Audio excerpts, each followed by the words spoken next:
کوئی اور کام کرنے والا نہیں، یہ تو اس کے لیے حکم ہے۔ تو جس کے پاس اور گھر میں کوئی کام کرنے والی بیٹی ہے، بہو ہے، تو وہ کوشش کرے کہ اپنی اعتکاف والی جگہ میں ہی زیادہ وقت گزارے، وہی بیٹھی رہے جو اس نے گھر میں اعتکاف کی جگہ بنائی ہوئی ہے۔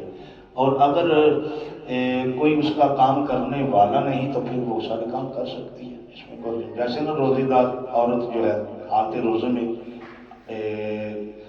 سبزی پکاتے ہوئے کھانا تیار کرتی ہوئی شوہر بچوں کے لیے تو نمک وغیرہ چکھ سکتی ہے جی، حالانکہ نمک چکھنے سے روزہ عورت کو کم ہے کو چکھ لے، جس کا بندہ سخت ہے انہوں پتا کٹ بند ہوا تھے افطاری ٹائم کچھ نہ کچھ ہو سکتا ہے، تو ایسی عورت کو نمک مرچ چکھ لے، بعد میں تھوک دے، اپنے آپ کو بھی بچائے، اللہ اس کے رسول کی پابندی بھی کرتی رہے جی۔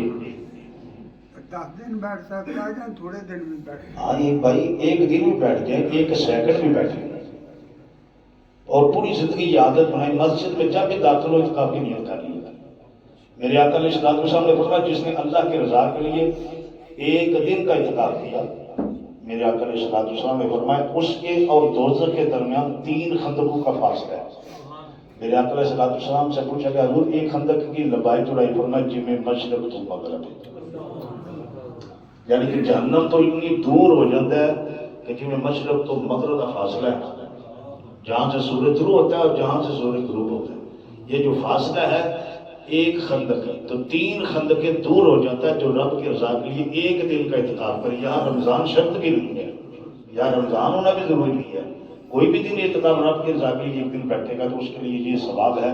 تو جو روزے میں بیٹھے تو پھر ماہ رمضان شریف کے مہینے میں بیٹھے تو 10 دن کے لیے بیٹھے، سنت موقع علی کفایہ سمجھ کر بیٹھے، اللہ اس کو کتنا ثواب عطا فرمائے گا، یہ میری اور آپ کے کیلکولیٹر سے بالا تر کی بات ہے جی۔ پورے مہینے کا اعتکاف کیا میرے آقا علیہ الصلوۃ والسلام نے، پورے مہینے کا اعتکاف بھی فرمایا، 20 دنوں کا اعتکاف بھی فرمایا، بلکہ بخاری شریف میں حدیث پاک ہے رسول اللہ صلی اللہ علیہ وسلم مسجد نبوی شریف میں تشریف لائے، عصر کی نماز پڑھانے کے بعد جب آپ نے دیکھا تو مسجد نبوی شریف میں حجرے بنے ہوئے تھے، خیمے لگے ہوئے تھے، اور یہ بھی مسئلہ سنتے مسجد میں خیمہ لگانا بھی ضروری نہیں ہے، یہ جو خیمے لگتے ہیں یہ ضروری نہیں ہے، جو مسجد میں آ گیا وہ اعتکاف میں، ٹھیک ہے۔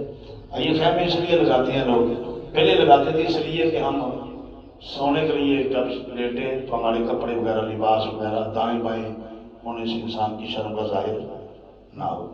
اب یہ جو حجرے بنائے جاتے ہیں یہ گپے لگانے کے لیے ہوتے ہیں، رج رج کھانے کے لیے ہوتے ہیں، اس لیے آپ کوشش یہ کریں کہ یہ حجرے وغیرہ آپ مسجد میں آئیں بیٹھیں، سبحان اللہ اعتکاف ہے۔ تو میرے آقا علیہ الصلوۃ والسلام تشریف لائے تو حجرے بنے ہوئے تھے مسجد میں، پوچھا کہ یا رسول اللہ صلی اللہ علیہ وسلم، میرے آقا علیہ الصلوۃ والسلام پوچھا صحابہ جی کس کس کے ہیں؟ اللہ کبیرہ، بتایا کہ یا رسول اللہ یہ حضرت عائشہ صدیقہ کے، یہ حفصہ کا ہے، یہ سودا کا، یہ ام سلمہ کا ہے۔ سرکار کا چہرہ مبارک سرخ ہو گیا۔ میرے آقا علیہ الصلوۃ والسلام نے فرمایا خواتین کو مسجد میں حق نہیں ہے۔ آپ کو اتنا شدید غصہ آیا، بات کہہ رہے ہیں غصہ ہوتا ہی نہیں، کیوں نہیں ہوتا نہیں، سرکار کو غصہ آتا تھا، سرکار مدینہ صلی اللہ علیہ وسلم غصے میں غضبناک ہوتے تھے، اور کب؟ جب شرع اسلام کی خلاف ورزی ہوتی ہے۔ آج بھی جب شرع اسلام کی خلاف ورزی ہو، عقائد اہل سنت و نظریات اہل سنت پر صداقت سودا بازی کریں تو پھر انسان کو غصہ آنا چاہیے، ٹھیک ہے۔ تو میرے آقا علیہ الصلوۃ والسلام کو اتنا شدید غصہ ہے کہ آپ نے پھر اس سال یہ اعتکاف ہی نہ کیا، اور پھر آئندہ سال آپ نے 20 دن کا اعتکاف کیا، 10 دن جو پچھلے اور 10 دن موجودہ۔ لہٰذا خواتین اپنے گھر میں بیٹھیں تو مرد حضرات مسجد میں بیٹھیں جی۔ اعتکاف والے کو سجدہ فطرانہ دے کے پڑھنا چاہیے جہاں کے بعد دینا چاہیے؟ دونوں صورتوں میں جائز ہے، پہلے دے گا تو سب سے بہتر ہے، پہلے دے گا تو سب سے بہتر، بلکہ اب سب کے لیے ضروری ہے جو حالات ملک کے بن چکے ہیں نا، جس کو اللہ تعالیٰ نے توفیق عطا کی ہے وہ جلد جلد اپنا یہ معاملہ بلکہ پہلے دوسرے روزے یاد کر دیں۔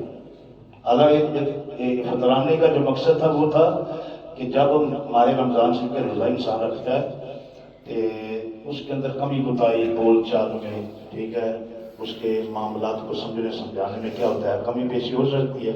تو یہ صدقہ فطر تھا اس کے ازالے کے لیے.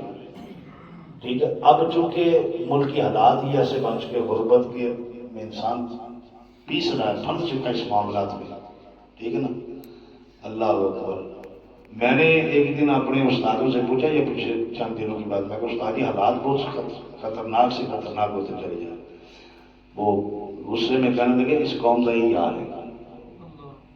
جی استاد یہ کہ مطلب فرمان گے اس قوم نے دین ہے جو 2 نمبری کی تھی جو اس قوم نے دین نال 2 نمبری کی تھی. پھر جب دین نال 2 نمبری کری رب انہیں عزت نہیں دیتا ان ذلیل کر لیا. رب اس پر جو ہے نا وہ کرپٹ اور کرپشن والے حکمران مسلط کرتے ہیں. زلزلے آتے ہیں آندیاں کالی آتی ہیں اور وہ فرمانے لگے یہ تو سرکار صلی اللہ علیہ وسلم کی رحمت ہے کہ آپ نے امت کے لیے دعائیں مانگی تھی نا. ان دعاؤں میں سے ایک دعا یہ تھی کہ اللہ اس میری قوم کی شکل نہ تبدیل کرنا. فرماتے تھے استاد اگر یہ دعا نہ نبی کی صلی سامنے مانگی ہوتی اگر بڑی اسرائیل کی قوم بندر خنزیر بن سکتی ہے تو یہ قوم اس کو کیوں نکلی گئی بچنا ہی نہ بھی بولنے سے. یہ تو سرکار کی رحمت ہے اللہ ان پر کرم کیا ہوا ہے. ورنہ اس قوم کا یہی حال ہے یہ اپنے خود اپنے پاؤں پر انہوں نے کلہاڑی ماری ہے. جب دین سے 2 نمبری کی اور دین سے 2 نمبری والوں کی حمایت کی ان کے ساتھ کھڑے رہے ختم نبوت کے ڈاکو چوروں کے ساتھ یہ کھڑے رہے تو پھر اس قوم کا یہی حال ہوگا. آپ یہ کہتی ہے کہ ہمارے لیے ہم کو حضرت فاروق اعظم جیسا حکمران چاہیے. فاروق اعظم رضی اللہ تعالیٰ عنہ کا حکمران ان جیسا حکمران ان بندوں کو نصیب ہوگا جس کے نیچے مولا علی جیسے بشیر ہوگا. پہلے اپنے اندر مولا علی والا جذبہ اور ایمان پیدا کرو اللہ فاروق اعظم جیسا حکمران عطا کرو. ہمارے کام ہو جائے غیروں والے تو ہم چاہے فاروق اعظم جیسا بندہ مل یہ نہیں ہو سکتا. جی تو اس کو چاہیے صدقہ فطر پہلے ادا کریں. ضروری ہے کہ اب ادا کر دیے جائے. سحری افطاری کے لیے اپنے بچوں کا کیا وہ شاپنگ وغیرہ بچوں کو کپڑے وغیرہ لے کر دینا چاہیں تو وہ دے سکے.